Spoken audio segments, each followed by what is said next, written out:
So a great leader I've known and worked for is someone who really personalized his leadership.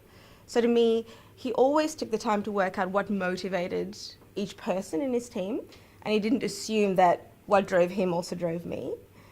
And he took so much time to make a personal connection with each person and spoke to me on a level and gave me opportunities and really encouraged me to be myself and be authentic and open, not assume anything about me. And that just brought out the best in me and in everyone in the team. In terms of coping with change, I think the critical thing is not to deny that it's happening.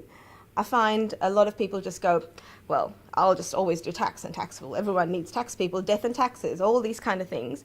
That's absolutely not the case. And the sooner we stop burying our heads in the sand about our role changing, tax changing, what clients want from us changing, how we add value changing, the better. I think it's a multifaceted approach. Yes, we need to implement technology. Yes, we need to keep up with continuing education. Yes, we need to bring in people with diverse skills, with diverse backgrounds, diverse experience. All those things will help to really position ourselves as the tax profession to be valuable to our clients going forward.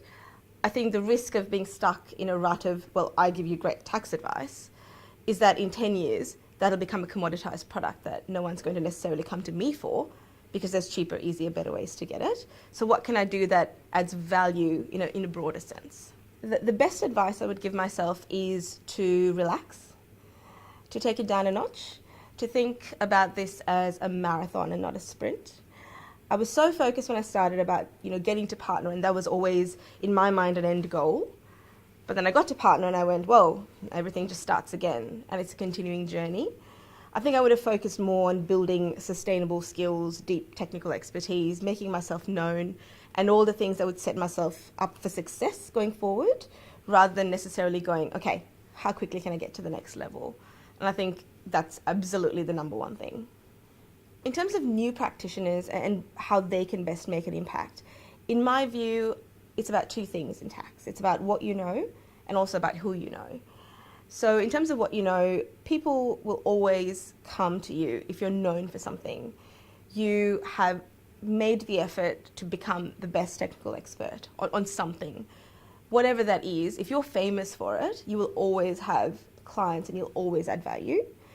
In terms of who you know, tax is a very small community. I've realized that at these events, that there's always people that you know. And in terms of making sure that you're keeping up with the people around you, when they move, your clients, your colleagues, your teams, making sure that you're building, women in tax, but also your broader networks in tax, and making sure that you're learning from each other, regardless of where people end up, learning from each other and growing together and making sure you're building a broad network of people is really important. I think all the talk about commoditizing of tax returns and everyone's going to be pressing a button and tax returns are going to be spit out, I think all of that will eventually come to fruition in one way, shape or form.